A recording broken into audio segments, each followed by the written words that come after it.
Night Network presents Football Time. Hey, and welcome to the Football Time Show. We're here with our man Achilles Rain to break down the conference championship games that were quite the showdown and quite the ending. Our man, it took a week for him to come down off the emotional high that was the Los Angeles Rams. The emotional low as well, I must say, for the first 3.5 quarters there, possibly 3 3/4 quarters there, but nonetheless, our man Achilles Rain has been floating on cloud nine all week. So we're here to break down the games. Are you ready to get into the games? Yeah, I'm ready, man. Unfortunately, I had a little bit of remodeling to do here at the Achilles studio, so to speak. But for some reason, I'm still pumped, man. I'm still pumped about the last week's games, and I'm ready to get into it. Well, I'm still breaking down the Pro Bowl skills challenge, so I don't know if I'll remember what went down over the weekend. But don't worry, I've got notes. So if you want to get into the fastest 40 time, as all those guys were dressed in 15 parkas because none of them wanted to hurt themselves, except for Micah Parsons, who took it like there was an Olympic trial taking place and thinking he was in a gold medal race. But let's first get into some sort of NFL business. A lot of coaching hires since we last talked. Let's start off with the Chicago Bears. I must say, most of these coaching hires, I'm not going to lie, a little uninspiring. Now, I don't know if that's totally shocking. We talked about it, a couple weeks ago about really which of these sort of franchises would you think would be a good one to go to. I don't think we really had a great answer overall. None of them were all that great. And I think some of these hires not really pulling big names into their franchises probably sort of shows that. Yeah, I mean, listen, there's definitely been some moves where some people are probably left scratching their heads, whether it's hiring coordinators, hiring young guys, or hiring guys that don't quite have, the track record of success. But listen, we've seen coaches that we probably don't expect to have success come out of nowhere and really light this league up. So it feels like we're turning the page as far as players and coaches go, and we're kind of shifting into a new era. So I think it's going to be interesting. But yeah, let's get to the coaches. Yeah, you can't start hedging your bets with Zach Taylor and putting him on the coaching pedestal just yet. So in case you lose, you think you've lost to the next Bill Belichick. I think you'll find in time you probably lost to the next Mike McCarthy. But nonetheless, let's get to the Chicago Bears. Matt Eberflus, the defensive coordinator for the Indianapolis Colts, gets hired here. I think this sort of started out as the sort of questionable hires. I don't want to say questionable hires. It's not a splashy name. I don't think anybody even really was putting him as one of those sort of guys that were really at the top of the sort of young guy list, and he's certainly not an experienced, sort of coordinator like a Dan Quinn, coming out of Dallas, formerly of the Atlanta Falcons as a head coach. And I think once they hired their, GM Ryan Poles, who was, sort of in the Chiefs organization, you thought maybe they'd start to pull like an Eric Bieniemy, but then I started to question that. How many times do you want to go to the Chiefs offensive coordinator well there and come up dry unless you're actually hiring Andy Reid there? But I must say, I really thought this was an uneventful hire. I mean, don't get me wrong, the Colts defense was a solid defense, but I don't think it left you or I all year long going, wow, they're doing really impressive sort of things on the defensive side of the ball. This guy might turn into a great coach, but you mix his sort of, defensive pedigree here with sort of Justin Fields, who you need to develop and train here. I just didn't quite understand this hire overall. I thought you'd go a little bit more offensive here, even if the last one sort of blew up in your face. Listen, I know that it's not a flashy hire, and I know that it's not going to steal headlines here, but I think it's kind of a nice change of pace, especially when you look at what they got from Matt Nagy, who's supposed to be an offensive-minded coach, so to speak. They didn't get much in terms of development. They didn't get much in terms of offense. But one thing that this Bears team does have that I've really liked pretty much all season long, and I talked about it quite a few times, is they got some nice key pieces on defense. And I think that getting a guy who's had success defensively, at least, might, bring this defense to more of a Chicago Bears standard defense. Now, I don't think they're going to be quite the monster of the midway, so to speak, but, maybe it improves them to the point where they'll at least become relevant defensively. But I gotta say, I've always, it kind of gives me pause a little bit whenever there's a hiring for a defensive coordinator. I'm not a huge fan, in my opinion. Hiring a defensive coordinator doesn't translate well as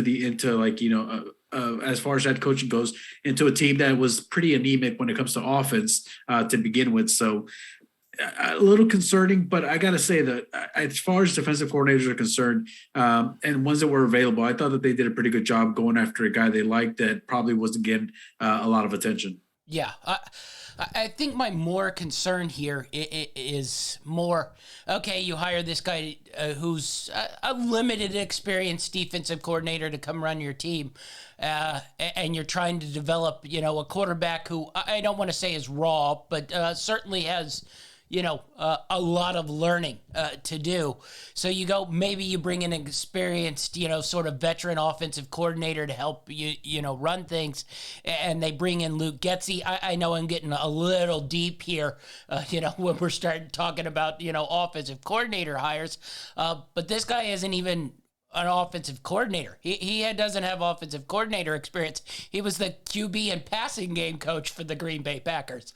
I mean, I'm sorry, but I think you could probably pick up your random bum off the street and he could be a solid QB coach for the Green Bay Packers. I mean, how hard is it to run that room when Aaron Rodgers is your quarterback here? So I don't know. It just seems like a lot of inexperienced, new guys that when you're trying to sort of develop an offense and a quarterback, it seems, I don't know. Honestly, it just seems like the Chicago Bears team went the cheapest route it could, not break the bank for any of these coaches, which, is sort of the Chicago Bears way. They've never been a team that's, thrown tons and tons of money at guys. But I look at this and it just screams, we want, low-level, coaching salary hires here, and we hope we hit a lotto ticket sort of hires. Well, listen, not to spend too much time here on the Chicago Bears head coaching signing, especially, after we just had conference championship weekend and we got the Pro Bowl coming up and we got the Super Bowl coming up. But I will say this, at some point we have to start going away from these older, coaches that we've had basically on pretty much cycle or shuffle, so to speak, in the NFL. And you got to start getting some new young blood. Now, realistically speaking, we don't really know how it's going to work out until it actually pans out and we see how it turns out. But, you look at a guy like Sean McVay, who used to be a tight ends coach.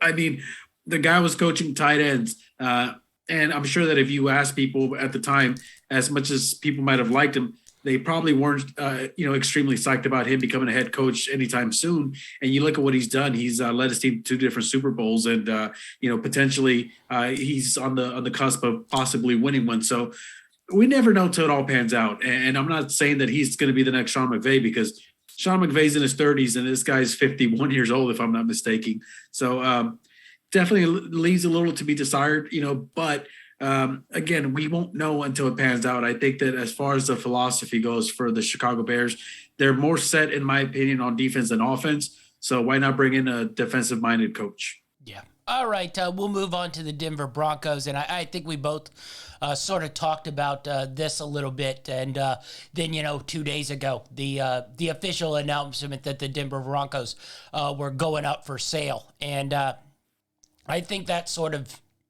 paved the way. I know Jerry Jones said Dan Quinn had offers. I was, and he turned him down. I was very much wondering if this was one of those offers that he turned down, because I just looked at it that any sort of veteran coach that knows his place knows you sort of don't walk into a situation where new ownership is coming in there. We'll get to that with the Jacksonville Jaguars, hire here in a little bit. So, they went and got Nathaniel Hackett. He was the Green Bay offensive coordinator once again. Listen, I'm right there with you. You don't even have to go into detail about it. And I've talked about this countless times, is I guess how you have much a weight. throw stone that, Aaron Rodgers will come there. Yeah, that's possibly what everybody's thinking, is this guy was hired to kind of sweeten the incentives of Aaron Rodgers coming to town. Now, last season we didn't really talk too much about it, but I believe that the reports started coming out this year that the Broncos were basically the team that was offering the most to earn the right to get Aaron Rodgers in a trade, and it just didn't come into fruition. But maybe this is what they think will kind of sweeten the pot if Aaron Rodgers does happen to either leave Green Bay or if they trade him. So I don't know. I'm one of those people that believe that sometimes coaches get put on a pedestal when in reality it's the players that are making them look good. I think we'll come to that conclusion the 49ers-Rams game, as both coaches were trying to burn down the asylum, I think, on Conference Championship Sunday. But listen, as far as coaching goes, again, you got another young guy who's obviously had some success. Now, obviously, you put a lot of that success on Aaron Rodgers' shoulders, realistically speaking. But again, we don't know. Maybe this guy's like an actual genius when it comes to offense and football, and we just haven't really had a chance to see it because we just assume it's all Aaron Rodgers. But we'll see. Yeah. The other thing, that gives you pause is they're coming off scoring 10 points in the divisional round. So I don't know. Hey, listen, in their defense, in the defense of all cheeseheads, across Wisconsin and everywhere else there may be, it was bad weather, and that 49ers defense is no joke. Are we expecting good weather in Denver? Listen, I'm trying to keep things light and positive here. You're making it really hard. I know. I'm being a troll today. I was on Facebook trolling a bunch of Jordan haters earlier, so we're in a mood. All right, we'll go to a hire that I'm actually pretty intrigued by.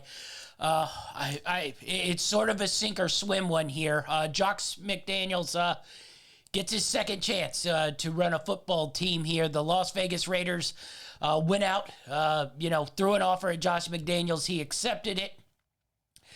What do you make of this hire? I kind of like this hire. I'm interested to see if he learns anything from his Denver Broncos stint. I didn't think he was that bad at the Denver Broncos. Probably a little young and arrogant, but I think this is a pretty good hire for the Las Vegas Raiders here. And if I was probably rating coaching hires so far, this would probably be my number one on the list. You see, and that's where we differ a little bit. I'm not a huge fan of this hiring. And listen, I'm not saying that it's not going to work out, and I hope it works out for Raider Nation, because after the season they've had, they definitely deserve a little bit of an easier time as far as distractions on and off the field, especially when it comes to the head coach position. But the reason I don't like it is because, one, the talking points as far as him in Denver were that he was too young, he wasn't ready, he wasn't quite ready to be a head coach, and I've heard all that, okay? But after he left Denver, he had a couple stints here and there where he was an offensive coordinator for a couple different teams. One of those teams just happened to be the Rams. And let me just tell you, this guy, as talented as he might be, as I'm not going to call him a genius, but as prolific as his offensive mind has become in circles in the NFL, I don't think he did much to change the culture in St. Louis. I believe they were still in St. Louis when that happened. And I just don't know. It seems like the only time he's really had success has been under Bill Belichick. And it's probably the reason why he went back to coach in New England. And now, listen, I could be completely wrong. I could just have a sour taste in my mouth, from his stint with the Rams. But I'd have to see a complete turnaround. I think that after the whole fiasco with Gruden, I don't think you can do much worse. But I think that the expectations are also going to be high just based off how the team performed post the Gruden era. So I don't know. I'm gonna keep a close eye on this team, see how things work out. But personally, I think that it probably wasn't the best hire. Yeah. The only thing I would say negative is it seems like a lot of those guys wanted Rich to come back. We talked about it after they didn't give him that offer right away. I think we both knew Rich wasn't going to come back. And then I guess pandering Josh said he'd love to have him back as a special teams coordinator. I don't know. That seems half genuine and half dickish after you've been an interim head coach. Why didn't you come back and be the special teams coordinator? But I like the hire. I think it sort of fits in with the Vegas and their offensive system that they ran. And I'm just curious how he handles this one. I get that, his only real success has been with the Patriots. Hopefully he won't be using a first-round pick on Tim Tebow this time around. That being said, Tim won 10 games in a playoff game. So. That's what I was going to say.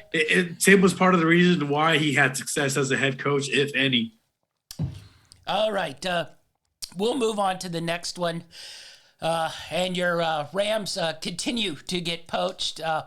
I get a little confused by these offensive Every year, man. Every year. They keep hiring them. I don't know if they know that they don't actually call the plays for the Rams. Sean McVay calls them.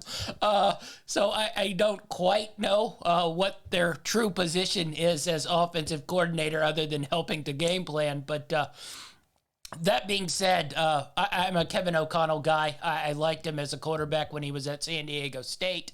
I think he's a really, really smart guy. But once again, this just seems... It was Jim Harbaugh or Kevin O'Connell. I get a little confused at the massive swing there. You go from a proven coach who's made a Super Bowl and numerous conference championships and, a high level on the pay scale coach to a guy who basically has 1 year of offensive coordinating experience and never even called his own plays in the game. That's not to say he can't. It's just... You have one end of the spectrum to the total opposite. There doesn't seem to be a middle ground there for the Minnesota Vikings. Well, listen, it's like I said a little while ago. I think that we're transitioning, and we see it with, the faces of the league, with the Tom Brady's and possibly even the Aaron Rodgers and the Drew Breeses. They're all starting to step away from the game, and it's also happening with the coaching. I remember some of the coaches that are currently analysts and at some of the big networks like the NFL Network and ESPN and Fox Sports and all that.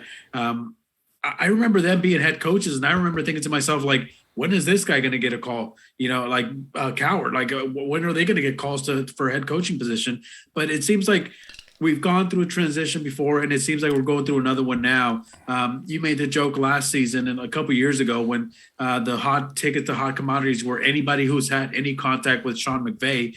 And I actually heard that on the radio this morning. They were saying that if you've had a conversation with Sean McVay, you could probably get a head coaching job somewhere. Listen, I understand that there's not a lot of experience here, and there's also a huge discrepancy between what you were looking at, Jim Harbaugh, who was, in my opinion, a really good coach who has had success both in college and in the pros. And then you got a guy who's also not as experienced. So the discrepancies are huge, but I just think we're going through a transitional period here with coaching and with players, and I just think this is part of it. As much as some of us older guys are going to cringe at this, I think that, getting some new blood in there is ultimately good for the long run when it comes to the NFL. Well, you don't really have to worry because I'm going to complain about old retreads next coming up and the Jacksonville Jaguars, and we'll probably make a sort of 3-point segment style into this. All indications were Byron Leftwich had the job. He wanted to bring in a guy to sort of, help be the understudy slash, GM for Trent Baalke, who I think he sort of read the tea leaves there that, the next one canned out of the Jacksonville Jaguars system is probably Trent Baalke. And if you're a head coach, the thing you don't need is the GM basically to be fired, because then a new GM comes in and you're the one getting fired next up. So, I sort of understand that, but I sort of understand the Jags, like you aren't telling us, to bring in a GM for you here. But so they go to Doug Peterson. He does have a Super Bowl. That's always the first thing they say. Super Bowl winning coach, Doug Peterson. But I stare at that Super Bowl year, and then I stare at the, 2 years after and 2 years before. And it's basically meh, sort of 9-7, uneventful sort of spree here. So I don't know. It just looks like, once again, they're sort of failing Trevor Lawrence here. Maybe, it works out, but I'm not in love with this retread hire either. I don't know what hire I'm okay with, but it doesn't seem like the new guys or the old guys. But anyway, what'd you make of the Jags hire here? Listen, I wasn't crazy about it, especially because I've got my my personal, feelings of Doug Peterson's tenure with like the Eagles, for example. And I'll be honest with you, I think that this hire is more of a developmental type of hiring. I think that they think that Doug Peterson can get the best out of their young quarterback. You look at the whole Carson Wentz situation. I know Carson Wentz wasn't great, but when he was under Doug Peterson, especially early on, there was a lot of success there. A lot of people had him as the front runner for the MVP that year. Of course, he gets hurt and the backup comes in. And what does the backup do? He leads them to a Super Bowl and ends up winning a Super Bowl. So I think it's more about the developmental process with that. I don't think that they're looking at him and this is going to be the guy that's going to lead us to the promised line, because I don't think even he believes that. So I'm not putting too much weight on this. I think this is more of a let's try to develop this young quarterback that we've got, because we've done him a disservice so far, in his first season. And really, can you do any worse than Urban Meyer? I mean, realistically. Probably so. There are probably a handful of guys sitting out there hovering around that are worse.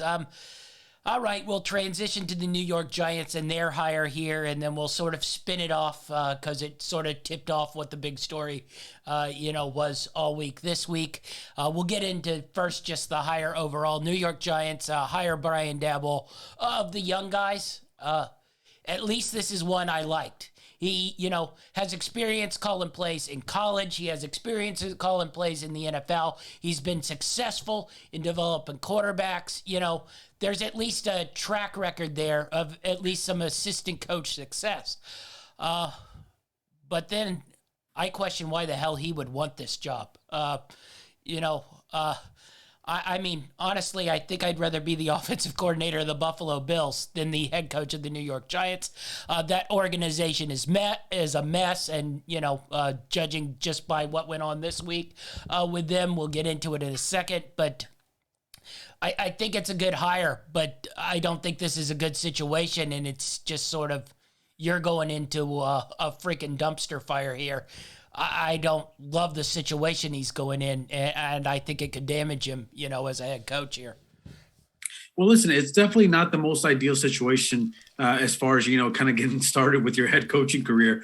But listen, there's definitely worse situations to be in out there for your first head coaching position. But I think this was more about him trying to establish himself as a head coach candidate, not just, for this team, but possibly in the future as well.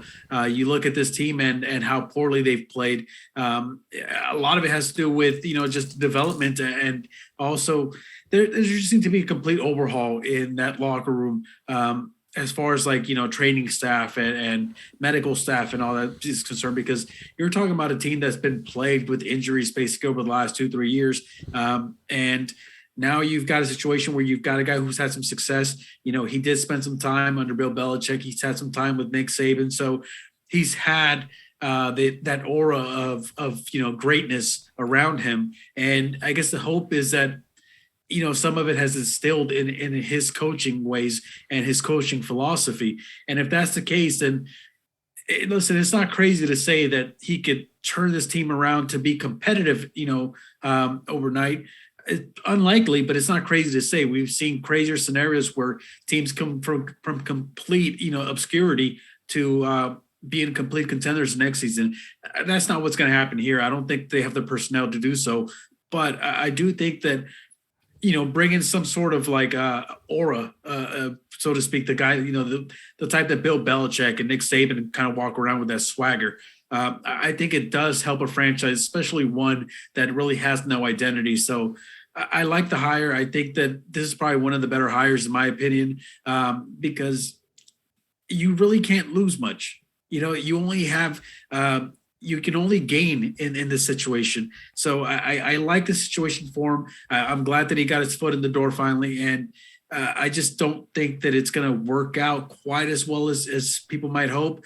But as far as, how things could have worked out, I think that this is probably as good as it's going to get.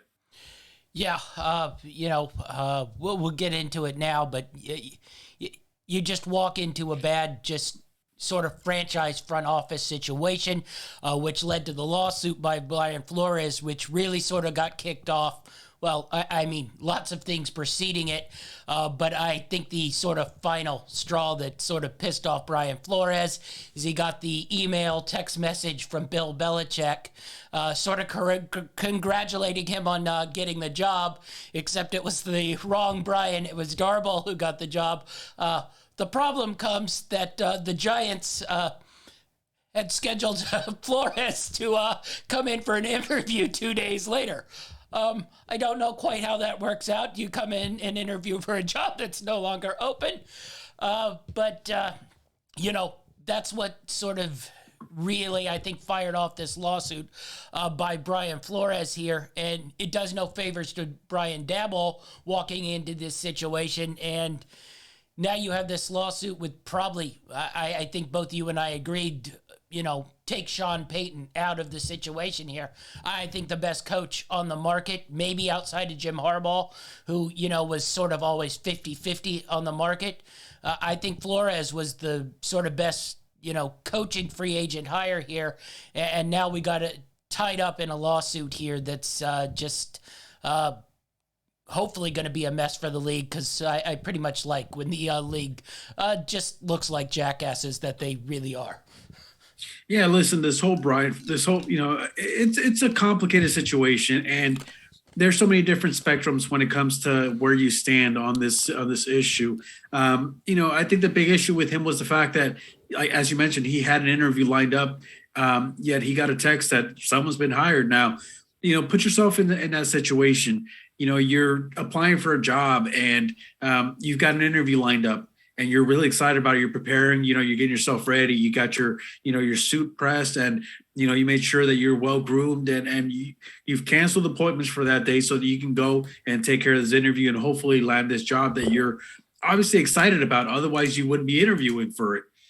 And then you find out, hey, I know your interview's in a couple of days, but someone else has been hired already. And what starts playing in your mind is the only reason I'm getting interviewed is to satisfy the Rooney Rule. Yeah. So I think that's probably the bigger issue here is, addressing the Rooney Rule and how these rules are set up, because like I said, there's so many different spectrums and I don't really want to, fall on either side of the fence here, but I'll just kind of give my view on it, really quick. When you force somebody to have to do something to kind of, just to basically meet the criteria for a rule that you've implemented, and that's really not the way that they're planning on going, this is the type of scenario that you're going to end up with. I think that they had it already in their minds that this is the guy we want. This is the guy that we think is going to help our team the best, our franchise the best. Now, that's not to say that Brian Flores is a bad coach. He's obviously got a reputation about, being kind of standoffish and, not wanting to work with people, or basically not willing to bow his head and follow the rules. He kind of, goes to the beat of his own drum, so to speak. And when you force somebody to, interview people that they don't really want to hire, it's a disservice to not just the franchise, but also the coaches that are interviewing for that position, because who knows, they could have had something else lined up for that particular day. And now they've gone and canceled it because they thought this position was more lucrative or whatever it may be. So there's got to be something that comes out of this whole situation. I don't think that there's going to be, a huge payout here or anything like that, because the NFL has some of the best lawyers. You're talking about some of the richest people in the world that are, part of this league. So I don't think much is going to come out of it, but I do think that at the very least, it should make people really look at this whole Rooney Rule situation and address it probably in a different manner. I don't know how you'd go about it. I don't have the answers, but we'll see what happens. Yeah. That it just opens interesting, because I'm in favor and I'm not in favor of sort of the Rooney Rule. I do think you have to have something in place here that everybody gets an opportunity to hire. And, the best thing at that point in time was the Rooney Rule that comes out. But, private entities, they can hire whoever they want. The problem sort of becomes that these aren't really private entities. They're entities that, all their stadiums are subsidized by the government and such. Not all, baby. Not all. But they get tax breaks off of it as well. That's, everybody gets something. And you even look back to like the Rams, and this is going way, way back and really, really deep. But in the 1930s, it wasn't a rule that you couldn't have, African-American players on your rosters. It was just sort of spoken between the owners that they wouldn't hire them. And then in the 1940s, the Rams played in the Coliseum, and it was a government subsidized thing. And they made a rule that if the Rams wanted to play there, they had to open it up. And then, the same thing sort of came into play with the Redskins. I know, shocking, the last team to actually hire an African-American player, judging by the nickname. I know it comes as a stunning thing, but Washington, D.C. had to threaten them with, you can't use our stuff on government subsidized land unless you start being equal. And that's where I think it gets a little jumbled. You want to be a private organization and fund your own stadium and have your own land and not collect stuff off the United States of America, where everybody is created equal. That's fine. That's the way you go about it, and you can hire whoever the hell you want. But if you're going to use that and then use government subsidies to fund your stadium so you make more profit, then rules need to be in place to make sure everybody gets sort of an equal opportunity here. I don't love the Rooney Rule, but I also think it's somewhat necessary, because I probably 28 of the 30 teams I don't even think would even look at, African-American candidates, 98% of the time, or any, minority candidates. So it's a whole can of worms. Maybe I'll send you the 56-page brief. We'll read it, and that'll be a show for the end of February or something. Listen, it's one of those things that it's probably the last thing that we really want to touch on, especially when you're talking about just a sports show that we do here, where we just kind of give our opinions here, because realistically speaking, our opinions probably matter very little to those that are out there watching. But it is an actual issue in our society, in our country, that we have to deal with. And not just, people considered minorities, it's people that also are financially challenged as well. That's a great It's not point. necessarily just, brown people or black people, or, it's also white people as well that are disenfranchised. And again, this is a very touchy subject, and it's really tough for us to kind of really talk about it because you end up putting yourself on one side of the fence and offending other people. And that's not what we're here to do. We're here to bring everybody together, talk football, which is, one of the most unifying sports that there is in our country. And that's what we're here to do. We're here to bring people together, but we will talk about issues that pop up like this.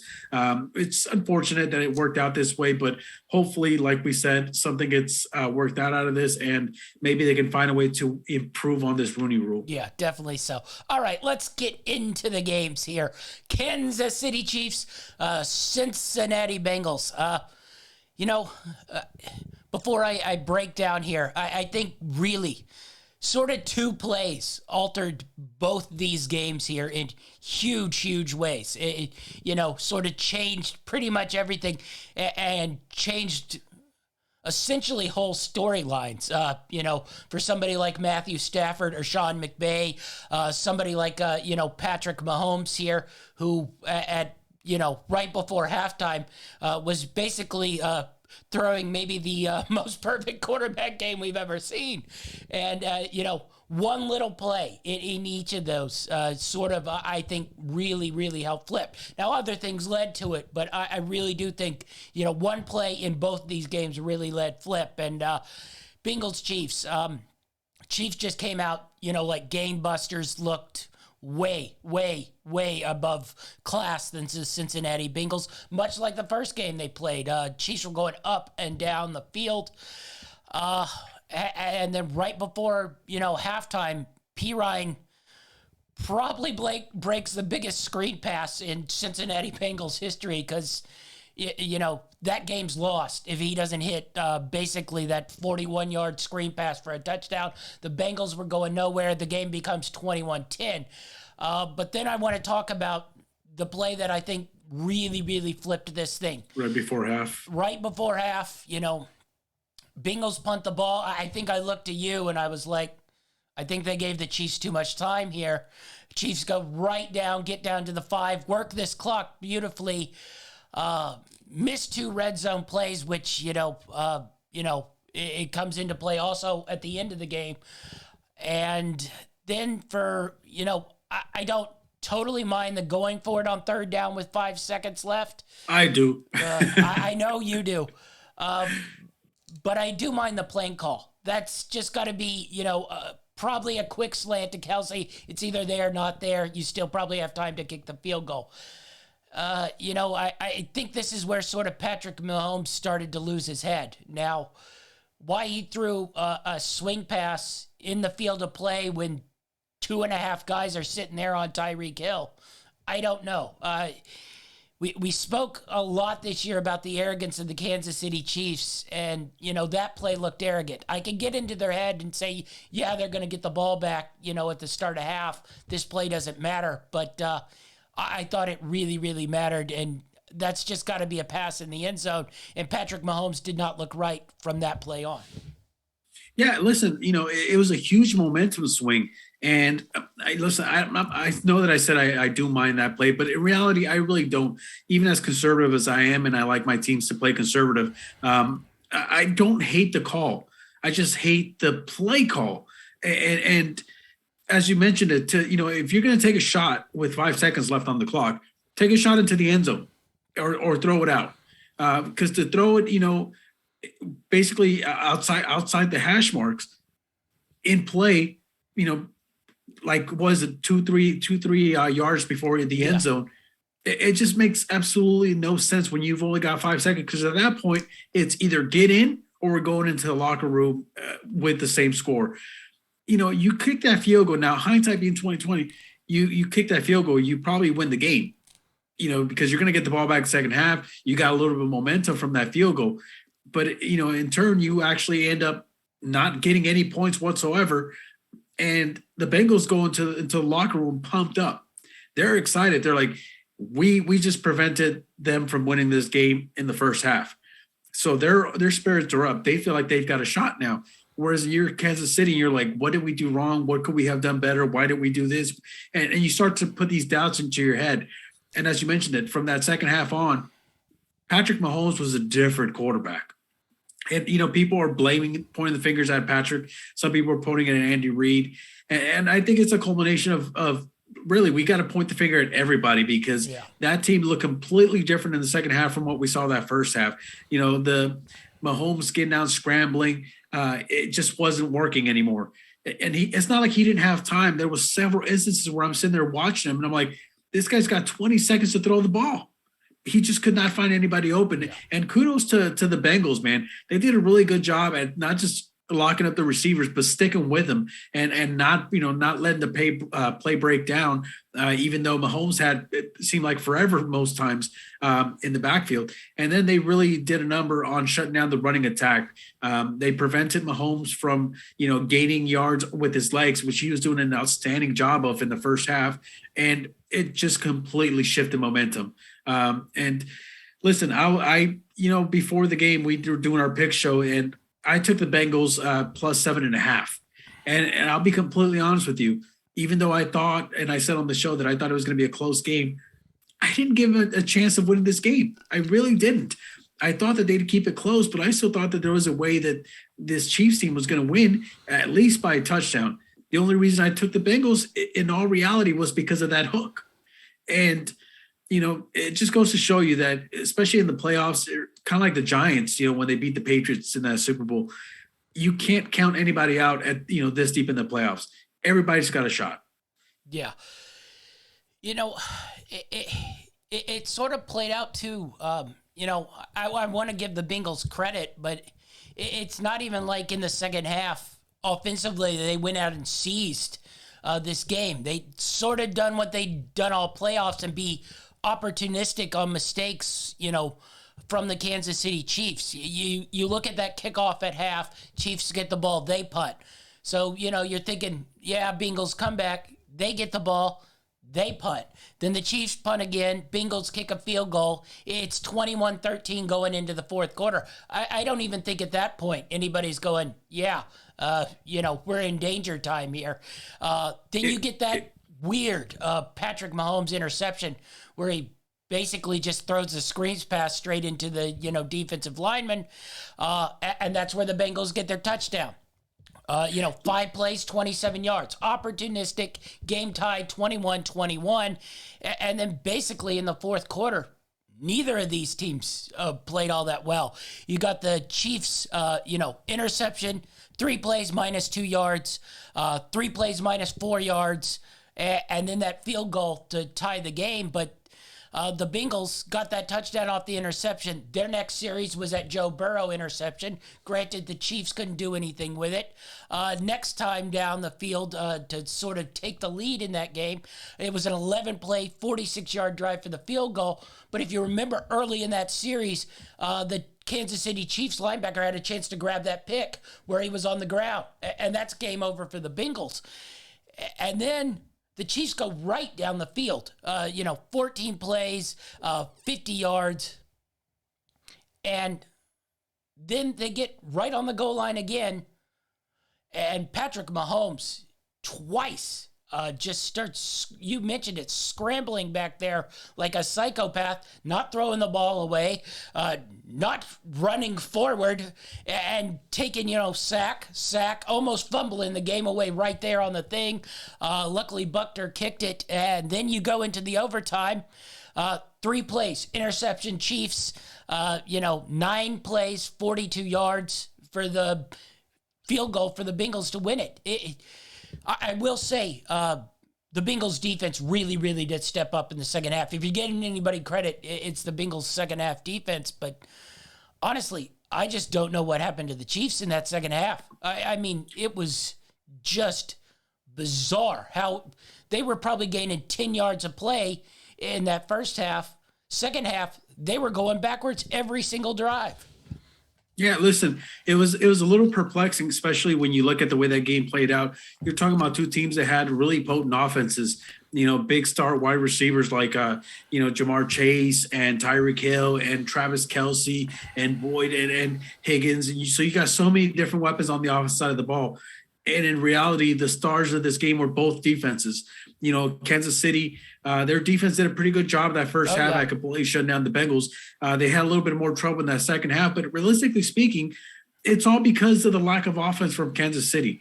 As you mentioned, they start off the second half after that, no score drive that before the half ended, and you had 3 scoring plays that were unanswered by the Chiefs.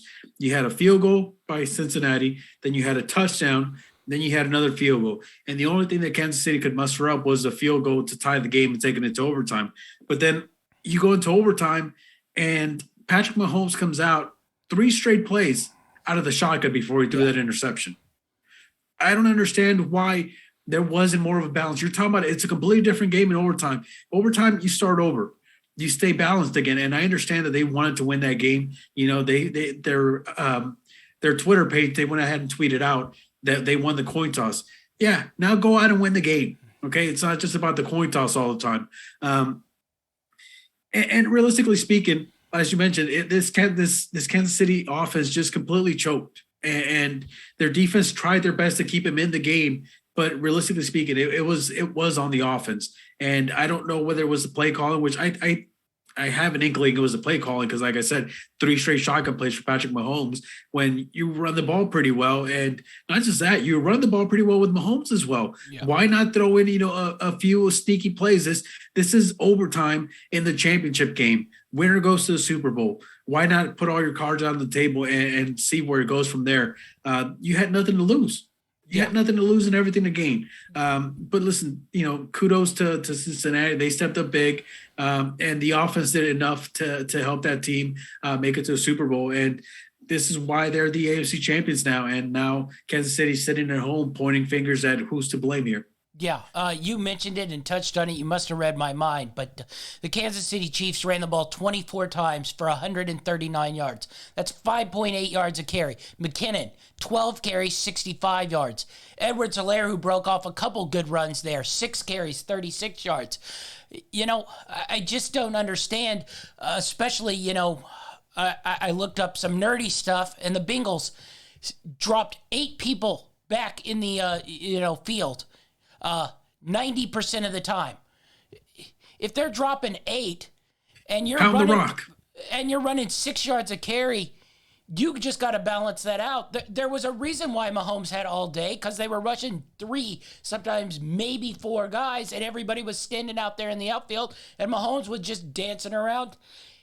I thought they should have run the ball more, and I just don't understand. I get it if it wasn't successful, and you have Mahomes and you have Hill and Kelsey, but I mean, that running game was chewing them up. McKinnon and Edwards-Helaire were both on point on that day. Listen, at some point, you have to look at the way the game is playing out.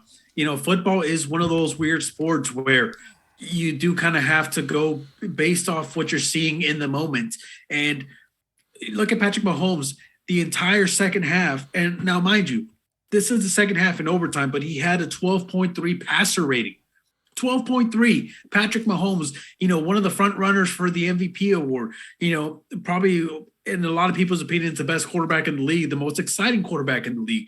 And you look at that first half, and some of the throws he were making were completely amazing. The way he was just scrambling, getting that extra time, being able to get that first down. He looked amazing in that first half. And then you look at that second half, it doesn't look like the same player. You've had success running the ball, as you mentioned it. These guys are trying to get pressure on you with 3 guys, 4 guys sometimes. Why aren't you being balanced? Why aren't you running the ball more? Even if it's a screen, something.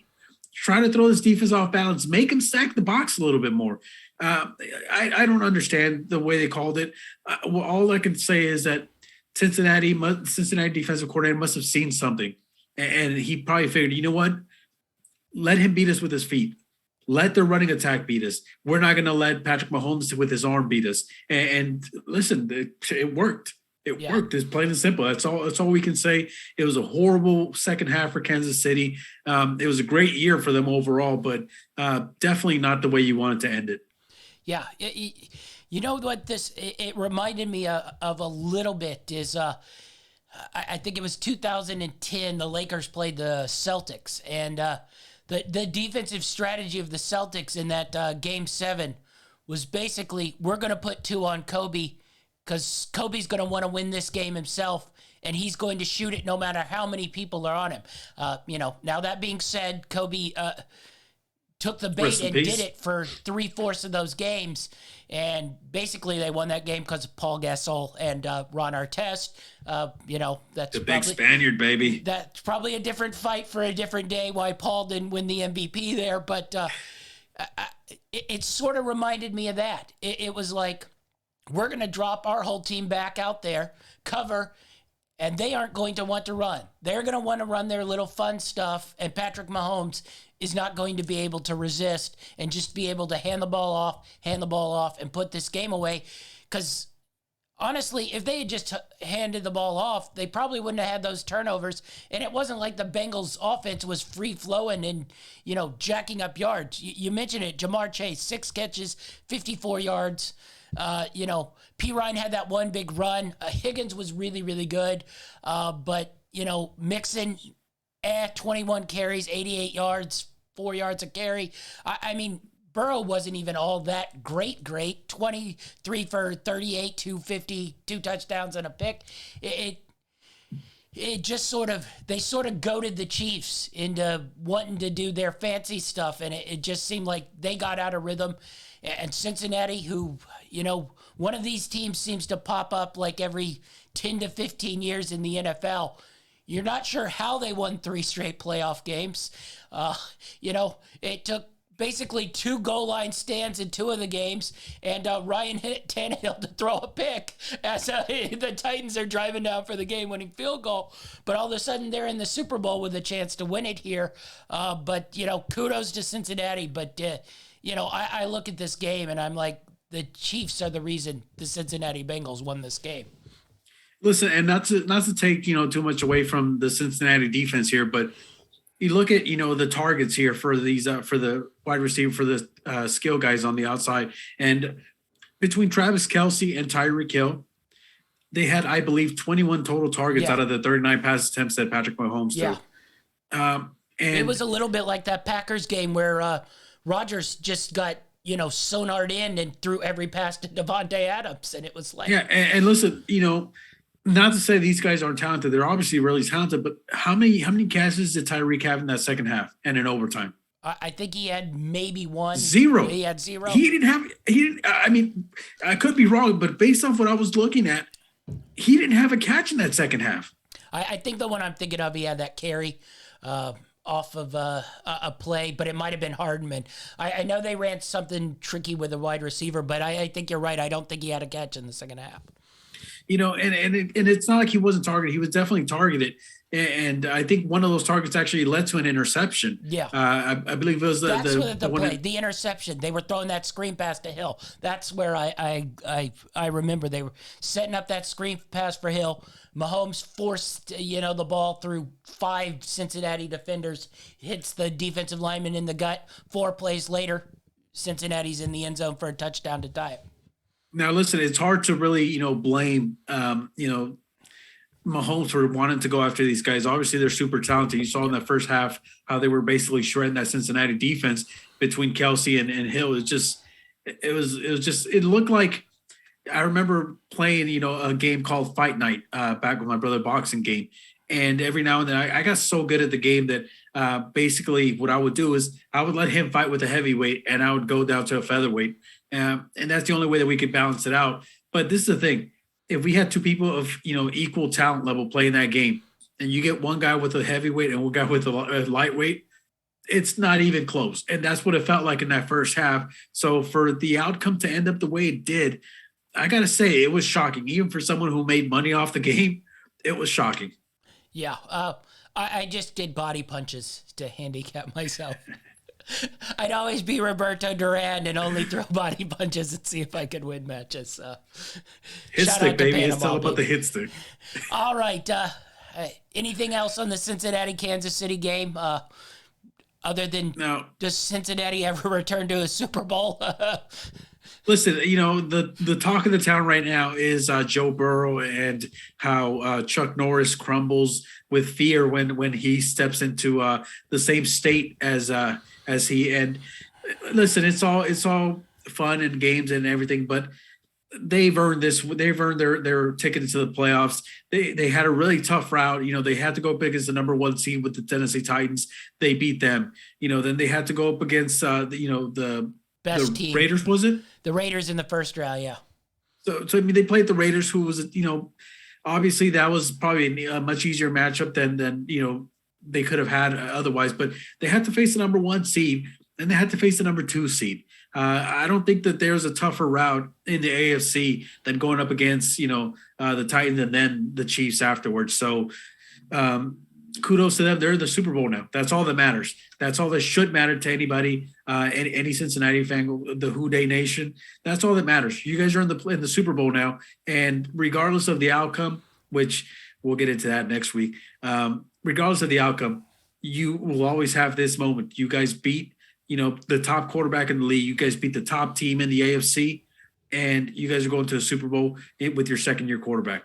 Yeah. I mean, that's awesome. All right, let's move to a game that was riddled with interesting coaching.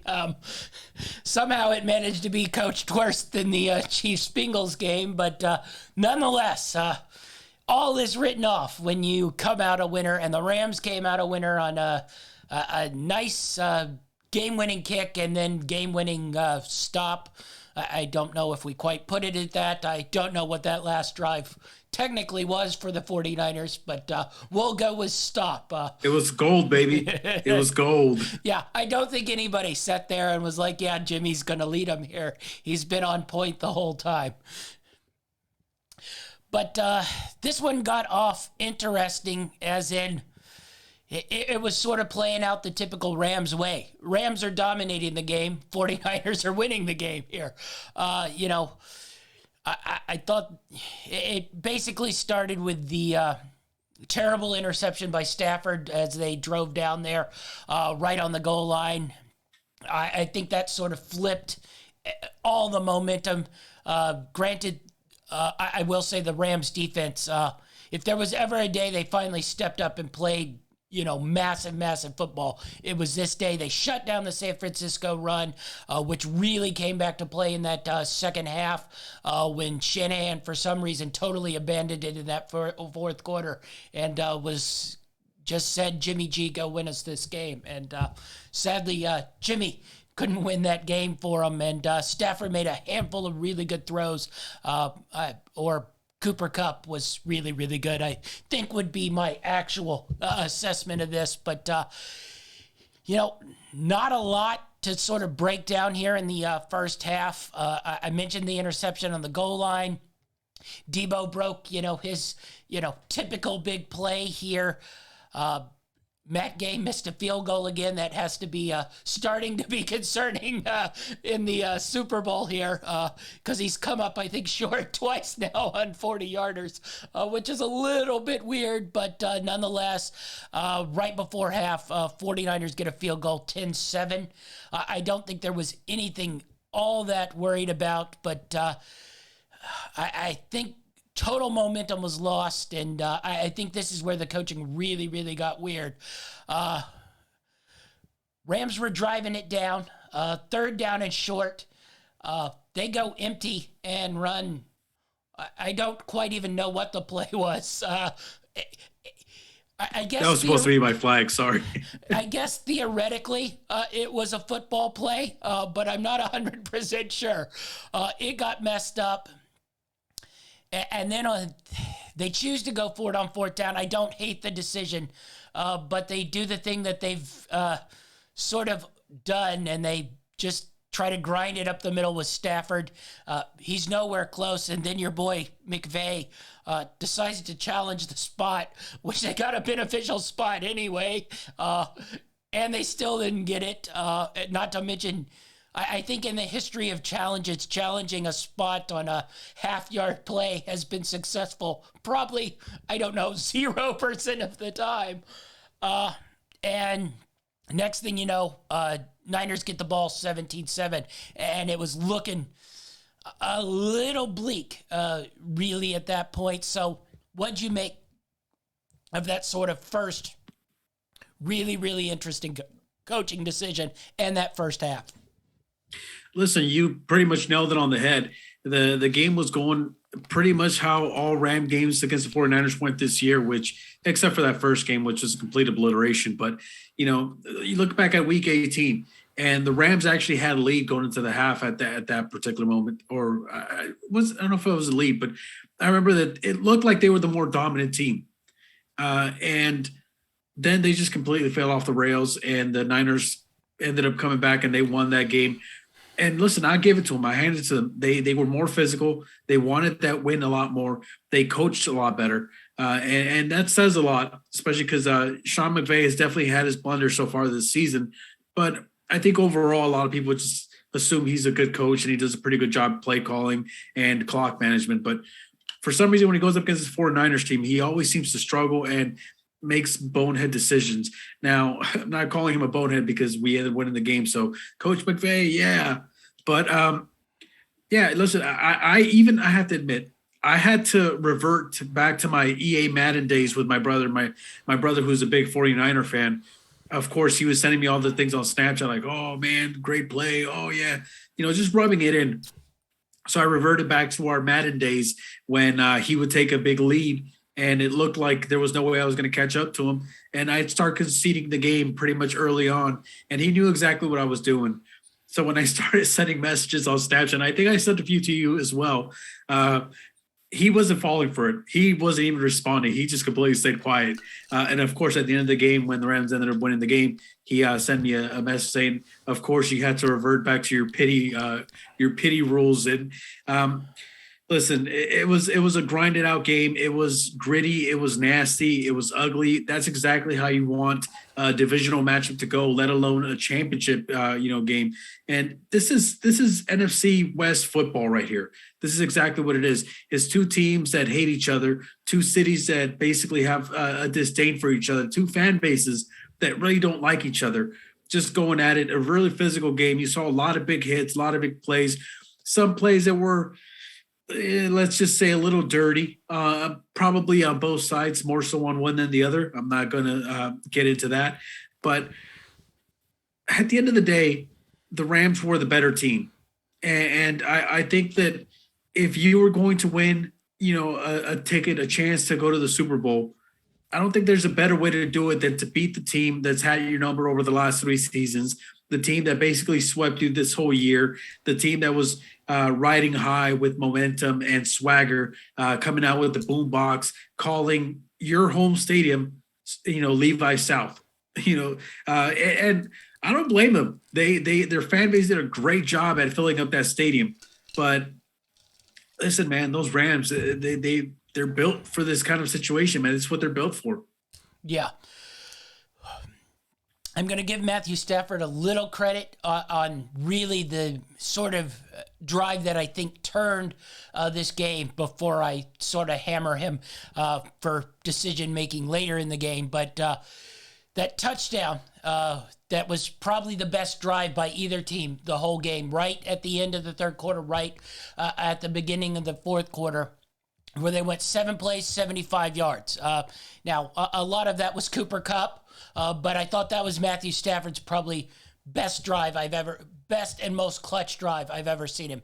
Because I think if they punt the ball back to the Niners there at 17-7, with the Rams at that point only having one timeout, we'll get into the wasting of the next timeout coming up, because I think that's the true flipping of this whole game. But, I thought that drive right at the end of the third quarter, right at the start of the fourth, probably was what you put on the tape for Matthew Stafford, really what you put on the tape for Cooper Kupp here, because he made a couple of nice catches, nice routes, including that 11-yard touchdown pass on 3rd and 1, where they, once again, called a fade route on 3rd and 1. Granted, it worked out this time, but anyway, I thought that was Matthew Stafford's probably greatest drive he'd ever had in his career, right at the end of the third, right at the start of the fourth, to make it 17-14.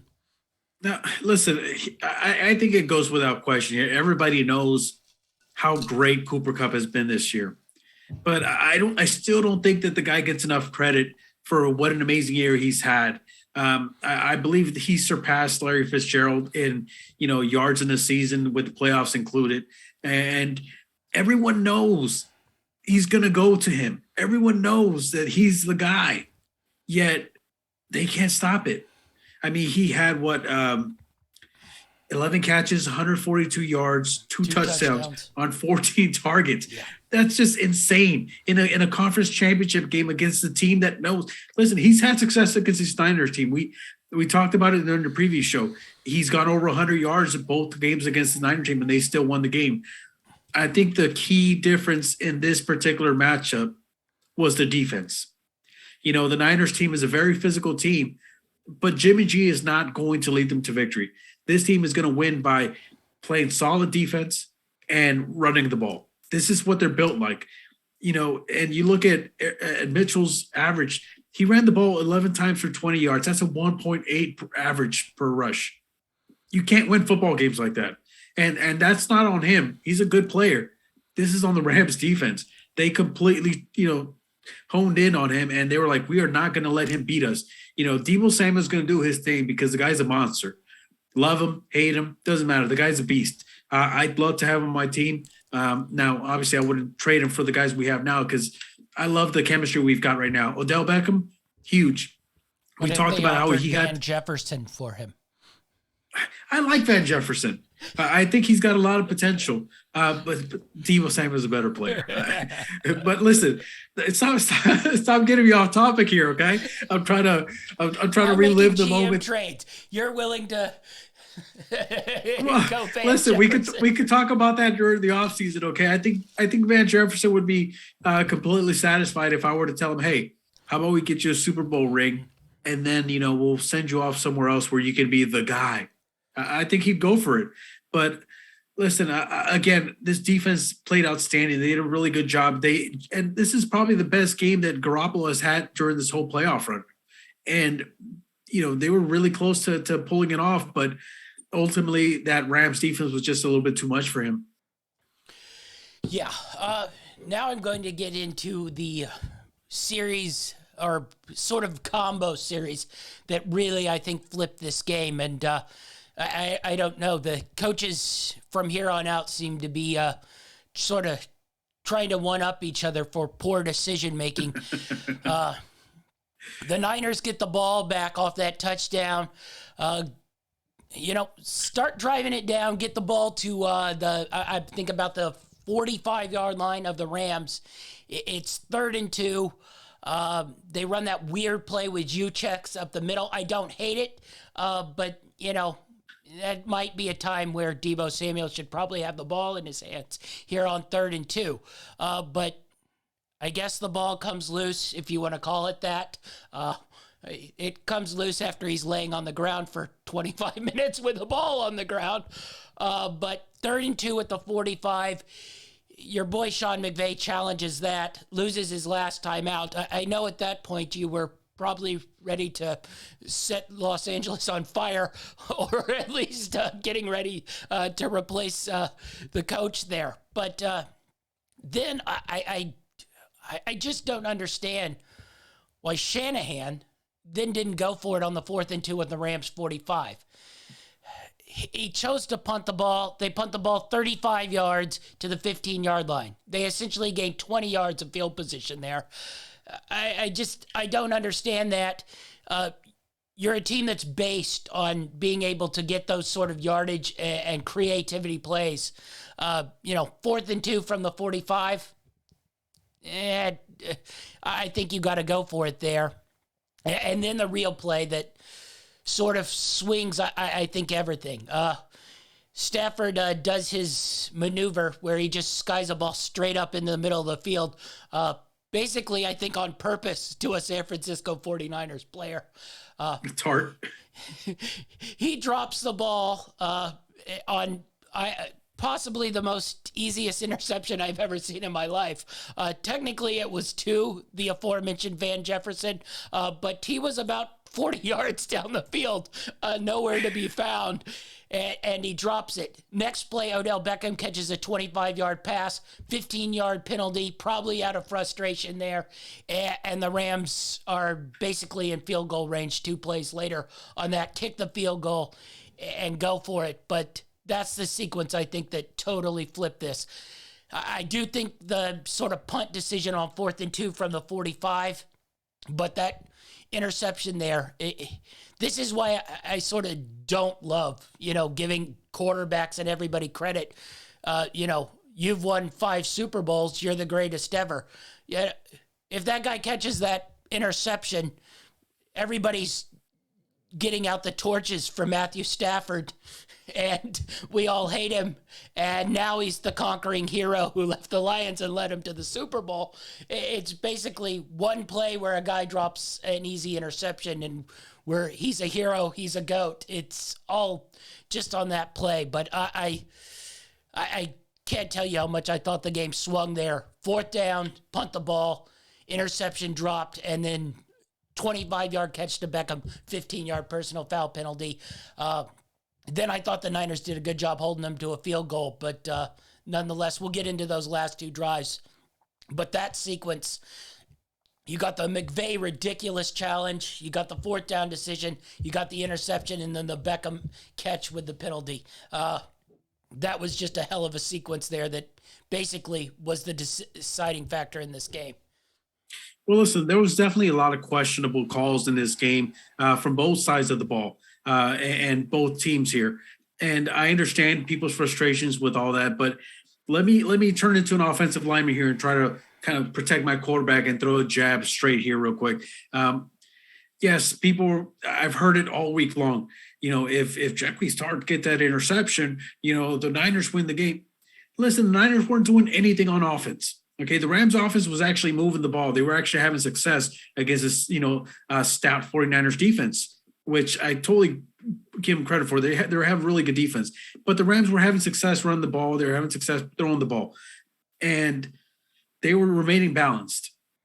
If he gets that interception, there's still 10 minutes left in the game. Your offense has done absolutely nothing in that second half. Who's to say that you're not just going to go 3 and out and punt the ball again?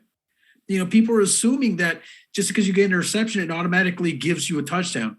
And if that's the case, there was a couple interceptions that Ramsey dropped.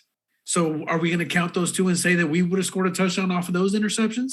The game of football, it's literally, we always say it's a game of inches. And it really is. It really is a game of inches. It's a game of missed opportunities. It's a game of bad calls and bad challenges. And listen, it's part of what makes this game beautiful is that one little, sliver of hope can make a team completely turn a game around. One small mistake can completely turn your year around. And it almost felt like it at one point, but I don't think that this game was, lost for the Niners on that dropped interception. I think that game was lost on the fact that they just could not run the ball. They could not do what they did the previous 2 times when they beat the Rams, which was keep converting third downs, keep converting first downs on third. And that's what they've been known for. They play good defense. They get turnovers. They run the ball. Deebo Samuel comes out, gets 7 yards. Mitchell comes back and he gets a first down on 3rd down. And they just keep driving the ball, tiring out the defense. That's their formula for winning. It's not, Jimmy G. This is his best game he had in this playoff run, as I mentioned. And it really wasn't even that great. You're talking about 232 yards, 2 touchdowns, and interception. I believe those were the first 2 touchdowns he's thrown the entire playoffs. Yeah, they were also off Deebo Samuel making a swing pass and doing all the work. It wasn't like he launched it 50 yards down the field. Yeah, listen, again, points are guaranteed just because you get a turnover. And yes, it definitely would have shifted momentum. But I think that this Rams team, they knew what they were going to get out of the 49ers, and they had a lot of fans in that stadium. They were really loud. But in turn, so were the Ram fans that were in that stadium as well. I've never heard such small portions of fans. 'Cause let's just say, it's probably closer to 45, 55 as far as attendance was concerned. But let's just say it was 50-50. Kudos to the 49er fans. They were loud when the Rams were on offense.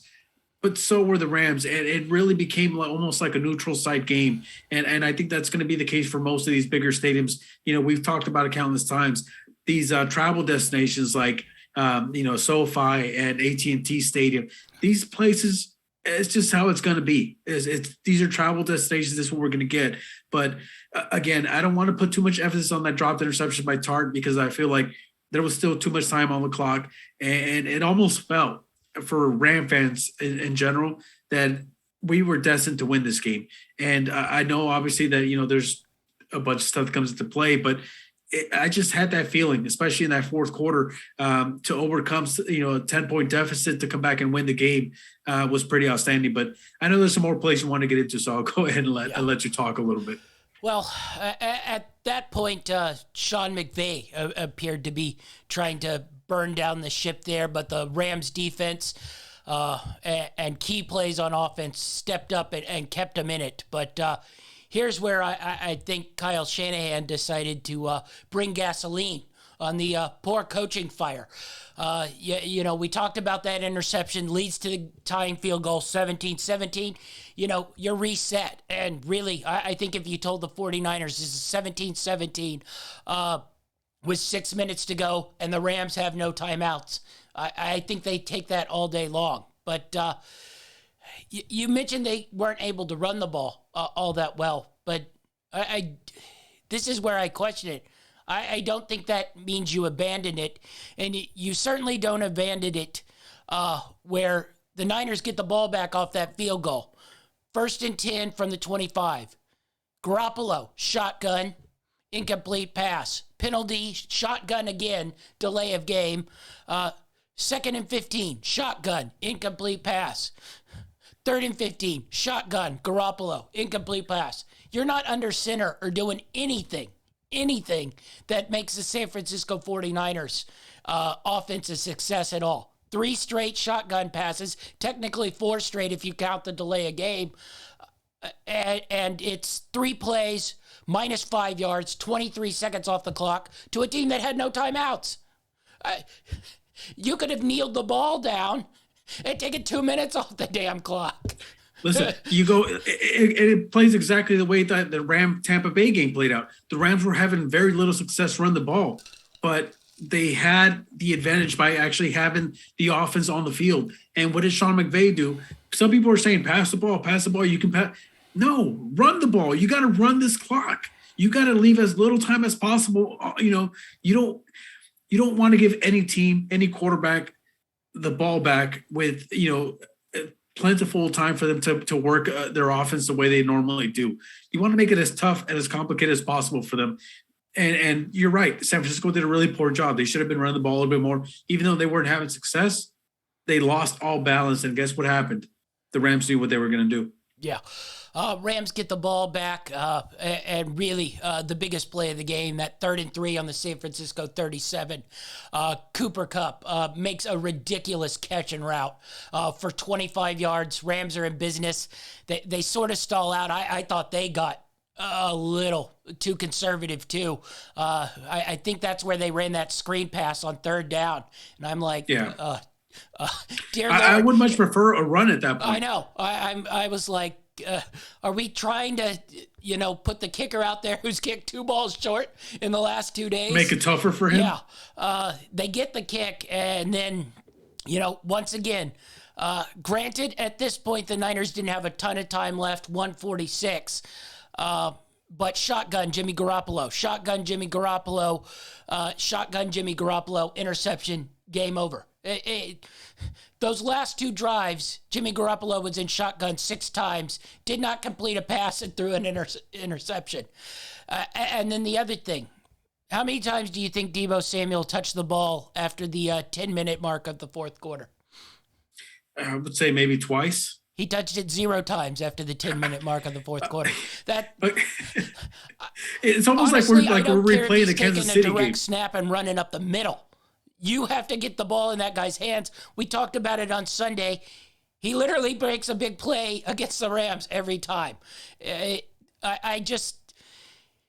can sort of question Kyle Shanahan and his play calling in late game situations. He collapsed in that Atlanta Falcons Super Bowl versus the New England Patriots where he was the offensive coordinator. That Kansas City Chiefs Super Bowl, he was up late in that and they collapsed. And then this game, I don't want to go an all-out collapse here, but they certainly left plays, time, and points on the table for the Rams to make plays and get going. And I once again, I want to credit the Rams defense. That defensive line was, ridiculously outstanding, shutting down that running game. But I thought Kyle Shanahan just really, really poor job. I don't even put this all on Jimmy. He'd protected Jimmy for 2 straight games, and then those last 2 series, he puts him in terrible, terrible positions there where the Rams can just pin their ears back and hammer him. Yeah, listen, if there's one team that you probably don't want to, basically show your hand, tip your hand, as far as that you're just going to kind of stay back there and try and pass the ball, it's definitely this Rams team, because they can pin, as you mentioned, they can pin the ears back and get after the quarterback. They got some of the best pass rushers in the league. But listen, I have to say, I do have to say kudos to Jimmy Garoppolo, because I think that everybody, including himself, were aware that this was probably, if they didn't advance, this was probably his last game as a 49er, barring them, obviously keeping him, which highly unlikely with them moving up in the draft to get their young quarterback. But for him to come out and show the kind of poise that he did, I think there's definitely some credit to be had there. But as you mentioned it, this 49ers team is tough, man. They are tough. But their biggest Achilles heel, their biggest issue is what I've been talking about all year long with them. They can't close out games. Now, they went on a nice little stretch after that first Ram game when they won, where they were actually having some success closing out games, but it happened again in the playoffs. And it's the worst time for it to happen, but it did happen. And they couldn't close this game out. They were ahead by 10 points going into the fourth quarter. You're talking about a team that's already throwing an interception, a team that's not running the ball well. This 49er team gave up over 60 yards rushing one time this year. That was to Travis Homer, I believe, of the Seattle Seahawks. And that's because he broke off a big run on a fake punt. This defense is stout. So you were going to have issues running against them. Even with all that said, you're up 10 points. You've got a really good defense. You got some pretty good weapons on offense. And you get to the point where now you're trying to tie the game, with a minute 40 left or whatever, to lead you into overtime. Not the position you want to be in. You don't want to have the ball in Jimmy G's hands. And again, not to trash him, not to trash talk him. I give him a lot of credit for, standing up the way he did and playing the way he did. But that's not the type of scenario you want to be in if you're a 49er. Yeah, definitely so. But Rams get the win and go to the Super Bowl, your second one in 4 years, I believe. Hopefully we aren't going to get a 10-3 diabolical sham of a Super Bowl. That would be preferred. A couple touchdowns would be nice. Can you guarantee me that? Listen, I can't guarantee anything. You know how I am. I'm really weird when it comes to, throwing bets out there or anything like that when it comes to my team. But I will say this. I do feel like it's going to be a high-scoring game. I hope that it's entertaining game for everybody.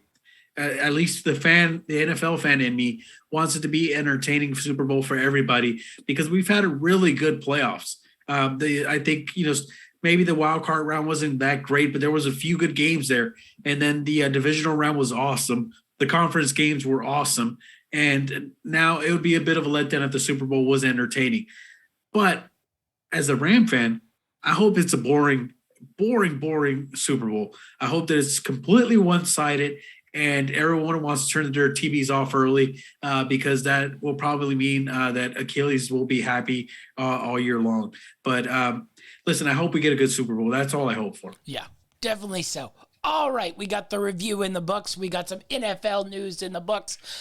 We got our Super Bowl prop contest coming up. The link will be in the details below. Be sure to sign up for that. We'll have our Super Bowl prop show on Wednesday, and then our preview of the big Sunday game on Friday. You don't want to miss that. You don't want to miss any of our shows this week. Where can we find you, Achilles? You can find me on Twitter at TD Achilles. You can find us at Greenlight Network. Be sure to like and subscribe. That's our show, and we're out.